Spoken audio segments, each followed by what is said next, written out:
welcome to another episode of Finding My Niche, the making of Why Wait. I'm your host, Karen Stefano, and on the phone with me today is my friend, composer and producer, Marcus Garvey Daniels II. Marcus currently teaches at Abraham Clark High School in Roselle, New Jersey. During his tenure at the school, he's grown the vocal program from a study hall to 5 separate vocal ensembles, with his top outreach with the leading tones, being selected to perform on the Lifetime TV hit show Pitch Slapped, and winning the SINGSTRONG New York and SINGSTRONG DC High School Acappella Championship. With his Jersey roots, he found his love for the arts at home with his musically talented family and in high school. A graduate of Kutztown University with a degree in music, he was found many nights playing volleyball as middle blocker on the men's team, or late nights in a practice room rehearsing with his vocal jazz group, the After Hours, or any of the many performing groups he was involved in. This experience served him well as he has worked in entertainment field for the next 20 years with Guiding Light, As the World Turns, Hartford Stage, Crossroads Theatre, Boland Eggman Casting, Soho Rep, and 10 Grand Productions. A gifted baritone, Marcus has performed in the Jazz Nativity at B.B. King's, Endangered Improv, Composer's Voice Concert Series, Chris Culinary Jazz Ensemble, as well as national touring companies and various recordings. Hello, Marcus. How are you? Thanks for doing this. Welcome to the podcast. Hey, Garrett. How you doing? Thank you for welcoming me. I'm glad you could do it. How's it going? It's going good. It's going good. So we're talking about the making of Why Wait, but before we get into that, we're still in a pandemic. What have you been doing with yourself in this pandemic other than teaching? Because I know you're a teacher as well. Well, actually been very productive during this whole pandemic period that we are in.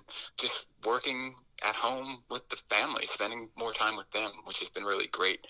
Being able to spend a little more time with my girls and making sure that they're good and just being home and not running all over the place, which does start to happen. And so, being able to actually pump the brakes and relax and focus on some other things, which has been great. Gardening has turned into my number one thing, built some raised beds and,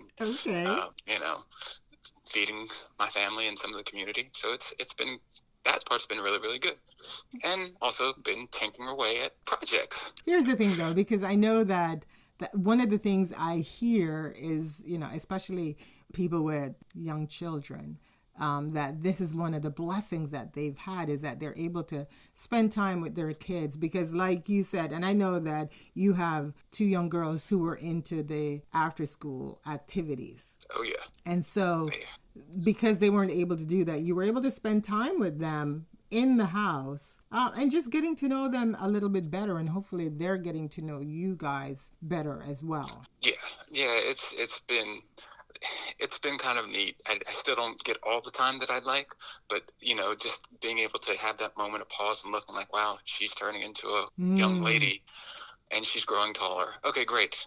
So it has been great. And also just the connection, also thank God for Zoom. Right. Being able to connect with family and even with friends that you normally weren't able to do before as much. And now you're sort of locked into that. And so we've had more Zoom birthday parties and just calls to check in and just all these wonderful reunions. We had an old college housemate reunion on Zoom. It's being those connections, which I think are really important, that we've been able to reestablish. And especially for me in my house, that's been a real blessing.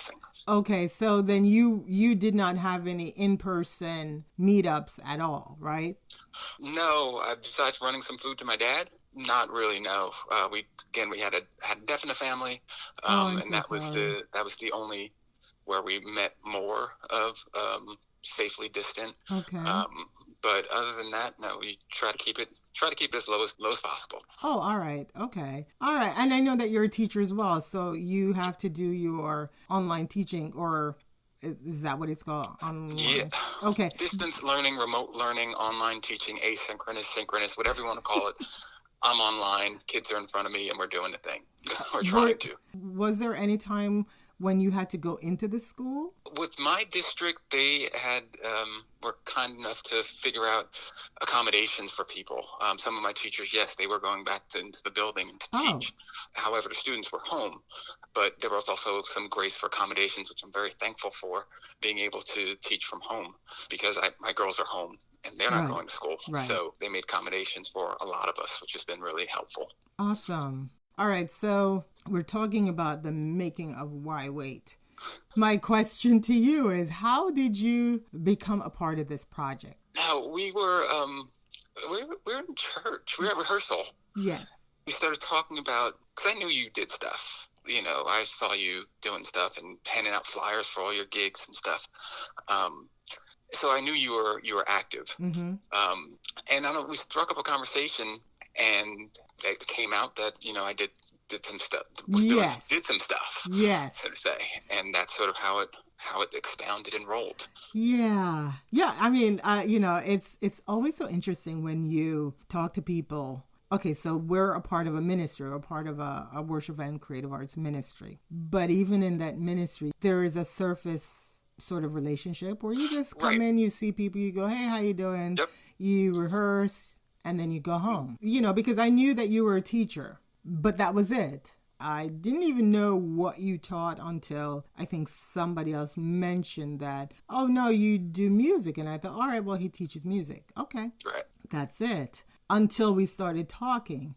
And even when we started talking, it didn't come out that it was about music, you know, because one of the conversations that we had was that you were a producer. And I was like, oh, you're a producer. Okay. Right. Yeah, I'm doing this short film. I'm looking for a producer, you know, come on board. I was like, okay. And that was it, right?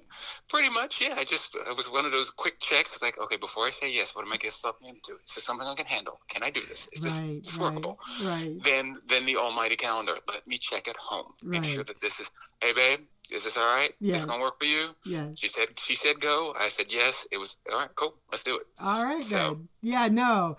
And it wasn't until we wrapped it that I found out that you also compose. And I think one of the ways I found out was speaking to the editor, Sam.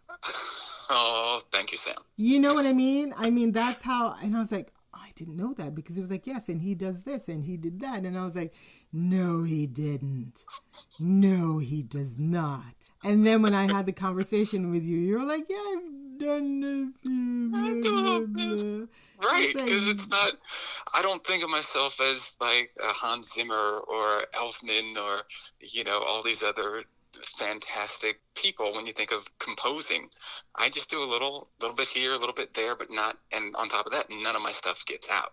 So it's one of those things where it's just something I do mostly for me, keep it in house, and it's just stuff that I tinker with. Fair enough. Fair enough, but not yet. But you had some skills, and so I was like, again, you know, my mentality was, this is a short film. It's, you know, I'm just doing something because, you know, I was called to do it, and I'm gonna do it, and it's going to work out however he sees fit, you know. And so the people that he brought on board, they were gonna do it as well according to his will. Right. So, yes. So the composer. Yeah. So it was,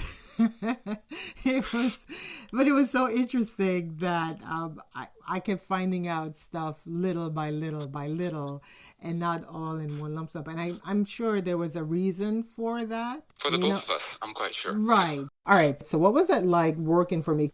Like I said, I knew who you were, and I knew that you did stuff.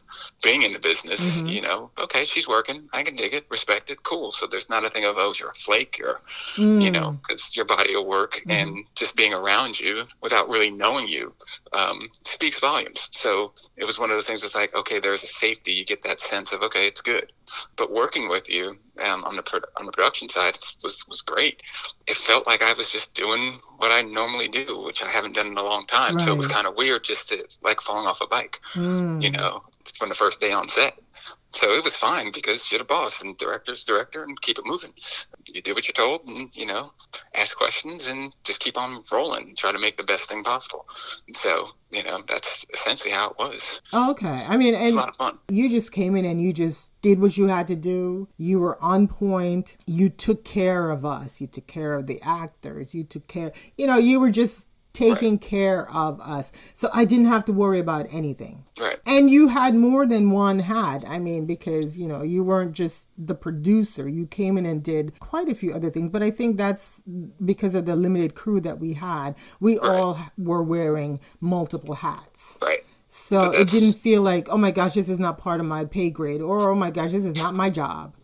It was just like you got to get done. Yes. The bottom line is got to get stuff done. So whatever it takes to get it done, you get it done. It's kind of like when when I used to work in the kitchen. It's just like, okay, I'm on this part of the line, but I see something's going down. We got to jump in and just pitch in. Right. So it's the same. It's sort of the same mentality. You just have to do what you have to do to make sure the job gets done, and more importantly, gets done really well. So it didn't seem to me like I was, it's just like, oh, this just needs to get done. This is part of producing. This is part of a production. This is part of being on set. This is a part of just making something work. But not everybody feels that way or works that way. I guess so. Like I said, I'm the old man in the room, so No, old because school training. We all, I think, for the most part, the crew, that's how they felt as well. Right. It was just like, we're here to do a job. We're going to do the job. And if we need to pitch in, we're going to pitch in and do what needs to be done so we get this project done. And that's what they did. And I am forever grateful that we all came in just saying, we're going to do this. We're going to put on multiple hats and get the job done. And it's also, part of it is it works when you understand the concept and the vision, because at the end of the day, it's really, yes, you're trying to make a statement through the visual art form. Mm-hmm. Got that. But beyond the tape, it's deeper than that. And when everybody's on that same page, when everybody understands what they're supposed to be doing and why we're doing it and why we've been gifted to do what we do and the talents that we have to use them the right way, it makes a difference. It does make the synergy and make everything pop the way it should. Okay. All right. So then we're going to switch from boss producer to boss composer, because there's a difference as well, because now you're not on set, now it's post-production. So we're in post-production trying to complete this project. What was that experience like? That was really it was stressful at times, just because I'm at the will of service, but at the same time you got that little nagging doubt in your head. It's like, well, are you really supposed to be doing this? You're not the one who's supposed to be doing this. It's not your thing. The other side is like, oh, you can do this. You got this. You can make this happen. And that battle in your own head saying, is this quality enough? Is this to what you want, being the person about to turn it over to somebody else? Right. Is this going to be good enough? I guess it's the nature of the beast. You're always, especially when you're handing something off to somebody else, is it going to be good enough? Is it workable? And just understanding that it could come back, and it usually does come back, or it's, tweak here, tweak there. And that getting to understand that, okay, it's going to come back, but it's not necessarily a slight against you. It's just that it's not what's needed right now. Okay. You think something's fire. Oh man, ooh, you did a good one on this one. Nope, not it. Right. Oh, okay, turn back around. But it was fine. As far as, and I guess that was the nice part about that transition, because I was on set. Mm-hmm. I knew the script. Right. I read the script a gazillion times, but then I was on set almost every day, and getting to understand and seeing the characters and just watching it unfold. Right. It was really that part made it a little bit more, I guess, click better for me, because of the fact that I was on set. I saw this. I saw what was happening. And I saw the final cut and I saw how that was done. But then being on set and watching it all unfold, you sort of have a deeper understanding. Right. So some things that I put in there, it's just like, well, I can put my own artistic feel, because I'm not just creating something out of nothing. Right. I've seen this thing unfold. Okay. So some things to put in, it's like, well, I feel this. We had discussions about something. Well, I feel it's this way. You're like, oh, okay. So, it was just that being able to, I guess it helps when you're trying to explain yourself to someone who might have a question. I have a little bit more understanding because I'm not coming out of this cold out of nowhere. Right. I've spent a lot of time with this. And so the conversation goes into, oh yeah, well, we saw this happen, but then they're thinking this, but I know that because I was on set. I know that because I know the script. I know that because I've, so in a sense, that way, I think it was a little bit more helpful for me, at least, first time flying into a situation like this, because this is, like I said, everything's always stayed small. Right, so, right. When you're turning something over to somebody else, you really want it to be done well. So that was my strive. So it wasn't too bad. Right. And you've always said a whole bit about micromanaging and just, you're trying to stay away from that. And you don't want to be that person. And you weren't, which is good. But at the same time, you're just like, okay, we've got to cut this. Yes. So it's, again, it's the understanding of the balance of how everything needs to work. A lot of people don't necessarily work well with that type of authoritative, foot on the neck type of situation. Some people do, but I think it works better if it's a true collaborative effort, everybody needs to be able to collaborate. And breathe. Right. And it might not, you might say no at the end of the day, but the fact is you have an opportunity to explain yourself or explain what you're doing to get your point of view out. And it might not be the same, might not line up, and it might not pass, but you had the opportunity as opposed to, nope, this is just what I want, just make it happen. Yes. And so grateful for that, forever grateful. Well, I mean, I just feel like, there are some aspects that I don't know. And over time, I'm sure I will get better at knowing. But because this was the first for me, I just felt I needed to let the people that had the skill do what they do best and stay out of the way. I have an idea. But if you come at me with a sound that I did not hear before and I love it, for example, that tossing and turning scene, I had an idea for it. And even the Sam, when he edited it, at first I was like, no. There was a voice that I didn't want there. I said, you know what? It makes sense for it. So I'm going to take myself out of the way. Because it works for the film. So I left it in. And then when the music was added, was what came together for that scene, I was just like, yes, I didn't know this was what it could be, but it is, and I'm loving it. You know what I mean? It was that, I enjoyed that scene. I enjoyed working on that a lot. My man Chris Culinary was just fantastic on vibes, and it was just, we did it just right. And then with Kim's voicing on top of that. Yes. It made the scene for me, but I left room for that. Yeah. For you all to create what it is. Yeah. All right. So were there any bloopers that... Let's go with the all famous keys. The keys, that was the best. Oh dear. That was probably the best. That and... the keys, and then when we were in the park, and that lady with the dog just kept on coming through, and it's like, are you guys shooting? I'm like, dude, we're completely clear all the way around, and are you shooting? Yes. Did you not see the person with the camera? Nope. Did you not hear the action? Did you not see me clip the clipboard? Did you see any of this stuff? Well, there's some people that want to be in pictures. I want to be in pictures, so it's very true. That was probably her way of trying to get in. Yeah. No, the keys were the bane of my existence. It's a lesson learned, right? Don't write keys into or if you're writing it in out of pockets, right? Don't write those. Out of pockets. Just have pockets. Yeah. And exactly. Exactly. Just have pockets. Or not write it at all. I mean, it makes sense. That should be the next thing. Things that look good on paper, ... It doesn't turn out so well. It does not turn out so well, but no. Very, very funny. And it was cold. That's what didn't make it even... I guess that made it even worse. It was cold. and you're shivering, got Yes. a coat over you, Yes. hat on. Yes. Got to do it again. Yes. No. And Will you please get the keys right? Just I get it know, right. I know. And it's sad because the cold should have been a motivation for me. As much as I can't stand it, that should have motivated me to get it right. Right. Right. And I think we just went with what looked good Right. and not what was perfect or whatever. Right. You know, Yeah. just to That get and it done. now looking back at it, we should just had a smaller key ring. What I should have done was not write it in or just, trip or something, anything else other than trying to have those keys fall naturally out of my non-existent pocket. Right. Exactly. All right.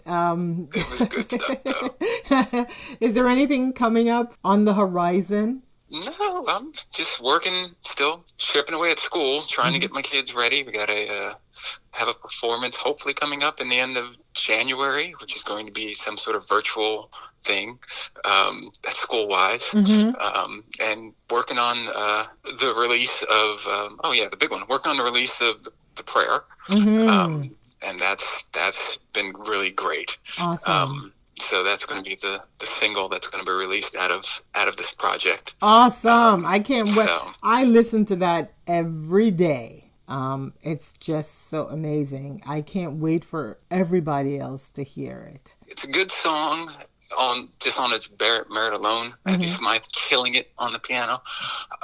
It was just a good song, but I think it's timely. Yes. I feel that the song is timely and it crosses over everything. Yes. It's just I think everybody's been at that stage where this is what I'm dealing with. Yeah, the first words just it just says it all, doesn't it? The first few words, it's just like that I surrender kind of business, Yeah, no, it's going to bless people. It really is. It's such an anointing. And the Kim just, Kim does Kim. She can tear up a song like nobody I know. So I can't wait. That girl's good, as they say. Yes. She got talent. She sure does. She sure does. She was so much fun in the studio. Yeah. That was absolutely really a lot of fun with her. Because she made it so easy. Yes. So it made it fun. And then, with Big Mo there as well, always was just killing it. So it was just a really good opportunity to do some really good stuff. And like I said, she made it easy. Mo made it easy. And it made everything come to life. And God knew what he was doing. God knew what he was doing because of the people that are attached to this project. You know what I mean? All right, Marcus, I thank you so much for doing this. You're welcome. Thank you for having me. This has been a treat. Has it, though? Has it been a treat? It has been a treat. The whole process. Yes. Coming up into this point has been a treat. I don't get interviewed for what? Are you kidding me? No. No, I mean, you know what? I'm going to walk the red carpet in my house. There you go. Walk through the red carpet. Yes, you should do that. Thank you so much. Join me on the next episode where I will be talking to my friend Kimberly Fuller. Thank you so much. Have a wonderfully blessed day.